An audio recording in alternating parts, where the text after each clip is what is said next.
Helicopters are taking center stage this week. The annual Heli-Expo is happening in Louisville. And that's where we find AOPA's Dave Hirschman. So Dave, impacts from the energy market are front and center this week. That's right, Melissa. About a third of the overall helicopter business is dependent upon the oil and gas industry. So the precipitous fall in that sector has really put a damper on things here at HAI. But despite that, the mood here is surprisingly upbeat. More than 700 exhibitors are here with 58 aircraft, ranging from historical Vietnam-era Hueys to the latest test aircraft from technology leaders such as Airbus, Bell, Robinson, and Sikorsky. Many of the display aircraft flew to the exhibit hall, including models that are yet to be FAA certified, such as Bell's 505 single and 525 twin. The full-scale mock-up of the company's V-280 Valor tilt rotor drew crowds throughout the event.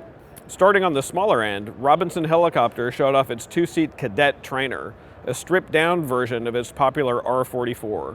The company said it expects FAA certification of the Cadet in about 1 month. Overall, what we're really focusing on is how do you make learning to fly more economical and plus give the people everything they want. Robinson announced during their press conference that despite the high dollar, Robinson sold more than 65% of its new helicopters overseas last year. 2015 was actually a really good year for us.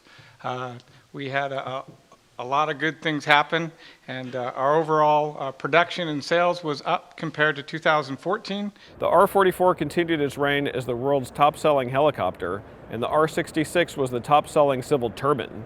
The R-66 will face intense competition from Bell's Turbine 505 Jet Ranger, but Robinson isn't concerned. It's always good to have competition. It's always good to keep us from being lazy and keep our pencils sharp. On the ultra-high end of the market, Sikorsky, which was purchased last year by defense giant Lockheed Martin, said it's committed to producing civil helicopters such as the S-76 and the S-92. Lynn Tilton, the flamboyant industrialist who has owned MD helicopters for a decade, said the perennially troubled firm is now on solid financial footing. Tilton showed off the company's newly designed logo, a mythical phoenix rising in patriotic red, white, and blue colors. This phoenix rising from the ashes into the light is really the MD story. And it's a story that will always define me and define my heart. Avionics manufacturers also introduced new products at HAI, including Garmin with its Era 660, a handheld GPS. The touchscreen 660 is about the size of an iPhone 6 with a capacitive screen and an icon-filled main menu that closely resembles the Garmin Pilot app. It can be used as a standalone navigator, paired with a GDL39 ADS-B receiver to receive weather and traffic, or wirelessly linked to panel mount avionics through FlightStream or a Garmin 345 transponder. Garmin says the main advantage of the 660 is its durability. If you hop out onto the wing and you happen to drop it, it's not going to shatter anything. It's very, very robust. The 660 has an obstacles database that shows power lines, an important feature for helicopter pilots. The 660 has a retail price of $849.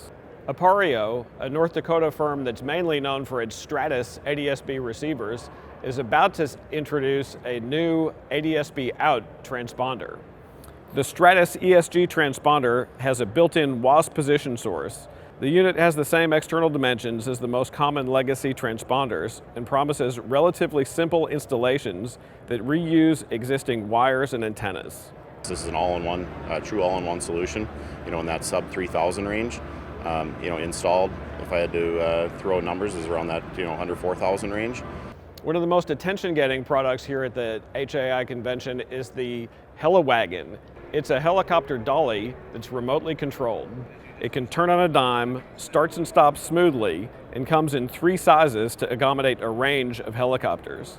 The units typically sell for about $20,000, but some helicopter sales representatives at HAI are offering free Heli-Wagons to customers who buy new aircraft at the show. Final attendance figures won't be available for a few more weeks, but Matt Zuccaro, HAI president, said this industry has always been characterized by survivors, and they come back stronger after facing economic adversity such as they're facing now.